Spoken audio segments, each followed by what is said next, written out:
అందరికీ స్వాగతం. ఇది మన 3వ చర్చా కార్యక్రమం. అవును.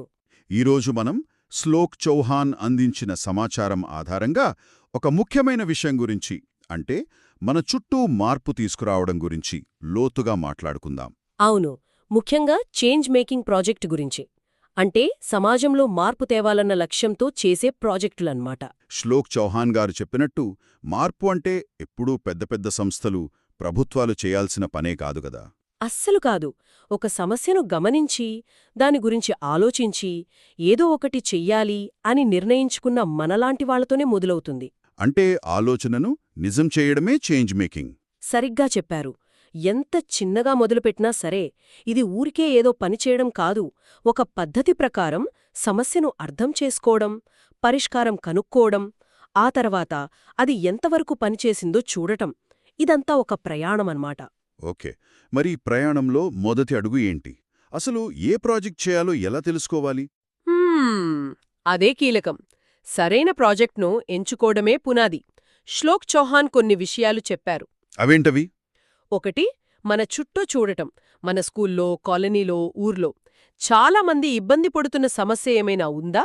ఉదాహరణకి అంటే చెత్త సరిగా తీయకపోవడం, లేదా మానసిక ఆరోగ్యంపై అవగాహన లేకపోవడం, లేదా విளைయాడ్డానికి స్థలాలు లేకపోవడం, ఇలాంటివి. సరే, సమస్యను గుర్తించాం. తరువాత మనకు దేనిమీద ఎక్కువ ఆసక్తి ఉందో చూడాలి. అంటే మీకు చదువు గురించి బాగా ఇష్టమా, లేదా పర్యావరణం అంటే ఇష్టమా? ఆసక్తి ఉంటే పనిచేయడానికి ఉత్సాహం ఉంటుంది గదా. అవును, ఖచ్చితంగా ప్రేరణ ఉంటుంది. అయితే ఇంకో విషయం కూడా చూడాలి. ఏంటది? అది మనం నిజంగా చేయగలమా? మన దగ్గర సమయం ఉందా? కావలసిన వనరులు, నైపుణ్యాలు ఉన్నాయా అని కాస్త వాస్తవికంగా ఆలోచించాలి. అంటే ఆచరణ సాధ్యమా అని చూడాలి. అవును.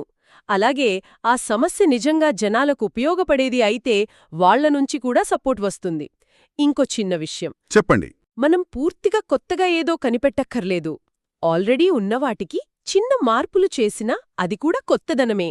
అంటే ఉదాహరణకు ప్లాస్టిక్ వాడకం ఎక్కువుంటే గుడ్డ సంచులను ప్రోత్సహించడం లాంటివి. సింపుల్గా, ప్రభావవంతంగా ఉంటుంది. ఎగ్జాక్ట్లీ. సరే, ప్రాజెక్ట్ ఎంచుకున్న తర్వాత ఆ మార్పు తెచ్చే ప్రయాణం ఎలా ఉంటుంది? దానికేవైనా దశలున్నాయా? ఉన్నాయి. శ్లోక్ చౌహాన్ దీన్ని చేంజ్ మేకింగ్ రోడ్ మ్యాప్ అంటున్నారు. అంటే ఒక దారిలాంటిదన్నమాట. 10 ముఖ్యమైన దశలున్నాయి. 10 దశలా? కొన్ని ముఖ్యమైనవి చెప్పగలరా? తప్పకుండా. అన్నీ ముఖ్యమే, కాని కొన్ని మరీ ముఖ్యం. మొదటిది సమస్యను సరిగ్గా గుర్తించడం. తరువాత రెండోది దాని గురించి రీసెర్చ్ చేయడం. రీసెర్చ్ అంటే? అంటే డేటా చూడటం, అసలు సమస్య ఏంటి, ఎందుకొచ్చింది, ఇప్పటికీ ఎవరు ఏం చేశారు, ఆ సమస్యతో బాధపడుతున్న వాళ్లతో మాట్లాడి వాళ్ల అనుభవాలు తెలుసుకోవడం. లోతుగా అర్థం చేసుకోవడమన్నమాట. వాళ్ళుండాలి కదా. నిజమే, ఒంటరిగా కష్టం. తరువాత వనరులు సమకూర్చుకోవడం, డబ్బులు, అనుమతులు లాంటివి. ఆ తర్వాత 7వ దశ ప్రాజెక్టును మొదలుపెట్టడం. ఆచరణలో పెట్టడం. అవును, చిన్నగా మొదలుపెట్టి కంటిన్యూస్గా చెయ్యడం ముఖ్యం.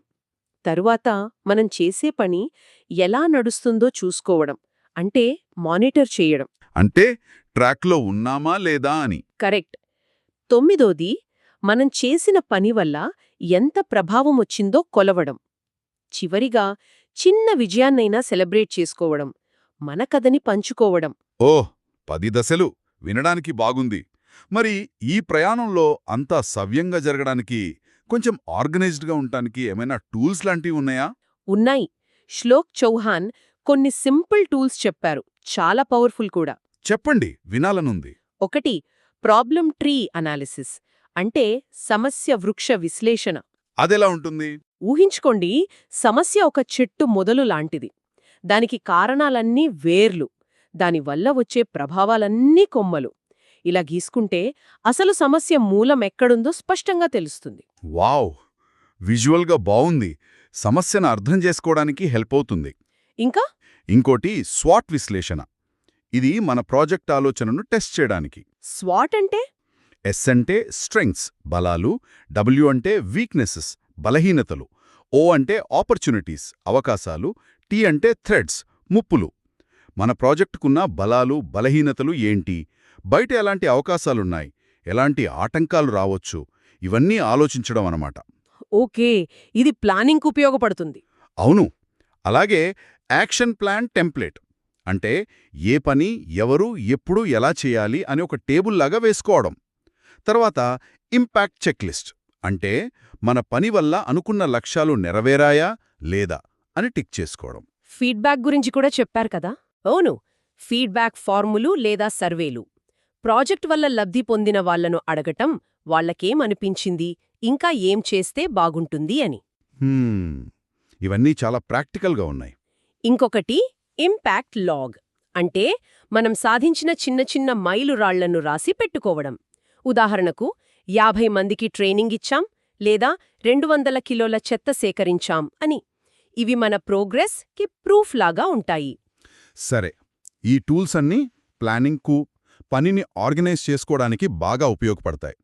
కానీ అసలు పాయింట్కొస్తే నిజమైన మార్పు, రియల్ లైఫ్ ఇంపాక్ట్ ఎలా క్రియేట్ చేయాలి?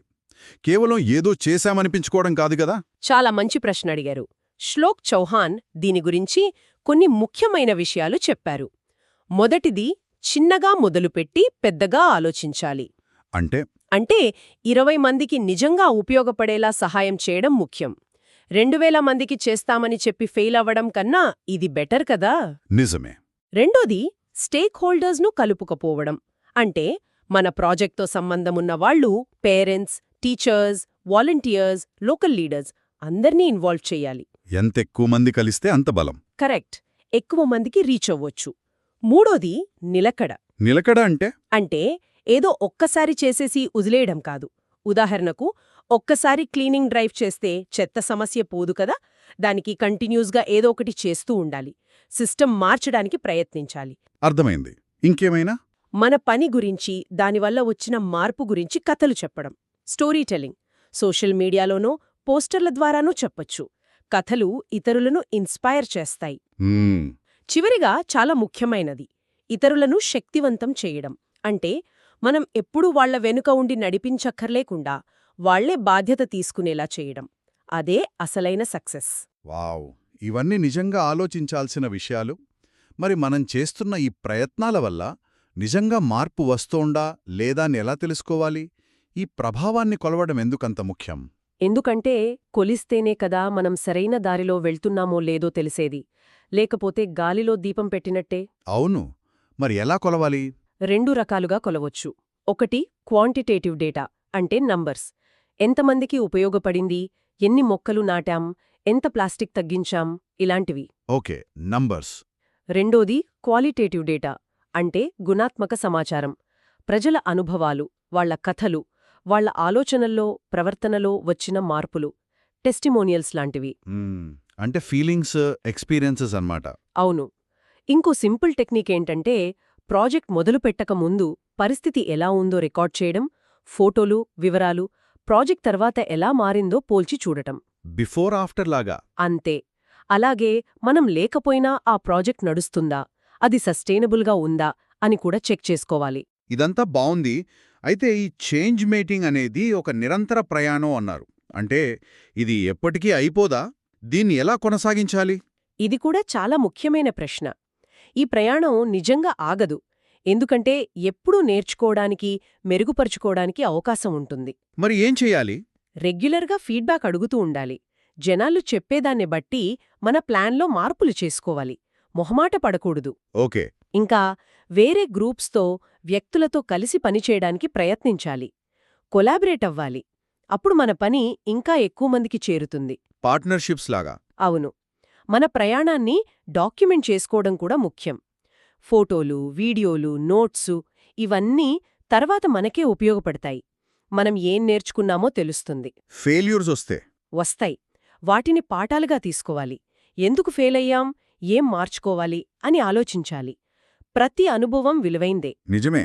చివరిగా మధ్య మధ్యలో చిన్న చిన్న విజయాలను కూడా గుర్తించి టీంతో కలిసి సెలబ్రేట్ చేసుకోవాలి. అది ఉత్సాహాన్నిస్తుంది. చాలా బాగా చెప్పారు. వింటున్న విద్యార్థులు, టీచర్లు, మెంటార్స్ కోసం శ్లోక్ చౌహాన్ ఒక చిన్న యాక్టివిటీ కూడా సూచించారు కదా. అవును. ఆ యాక్టివిటీ ఏంటంటే ప్రాబ్లం ట్రీ మ్యాపింగ్ వ్యాయామం. ఒకసారి ప్రయత్నించండి. మీ స్కూల్లో గాని, మీ ఏరియాలో గాని మీరు గమనిస్తున్న ఒక సమస్యను తీసుకోండి. ఒక పేపర్ మీద ఆ సమస్యను మధ్యలో చెట్టు కాండంలాగా రాయండి. సరే. ఇప్పుడు ఆ సమస్యకు కారణాలేమై ఉంటాయని ఆలోచించి వాటిని చెట్టు వేర్లుగా కింద రాయండి. ఓకే, కారణాలు వేర్లుగా. తర్వాత ఆ సమస్య వల్ల కలిగే ప్రభావాలు అంటే పర్యవసానాలేంటి వాటిని చెట్టు కొమ్మలుగా పైన రాయండి. ప్రభావాలు కొమ్మలుగా. అంతే. మీరు గీసిన ఈ సమస్య వృక్షాన్ని మీ ఫ్రెండ్స్తో, టీచర్తో షేర్ చేసుకోండి. దీనివల్ల పైకి కనిపించే లక్షణాలే కాదు, సమస్య అసలు మూలాలేంటో అర్థమవుతాయి. మంచి యాక్టివిటీ.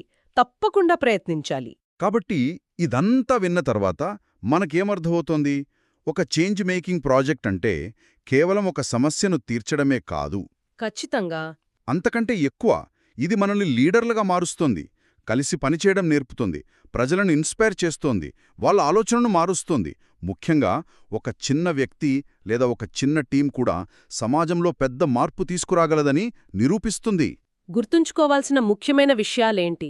సరైన ప్రాజెక్ట్ని ఎంచుకోవడం, దశల వారీగా ప్లాన్ చేసుకోవడం, సరైన టూల్స్ వాడటం, ఊరికే పనులు చేయడం కాదు, నిజమైన ప్రభావం మీద ఫోకస్ పెట్టడం, ఆ ప్రభావాన్ని కొల్చుకోవడం. అన్నింటికన్నా ముఖ్యంగా ప్యాషన్, పట్టుదల వదలకూడదు కదా.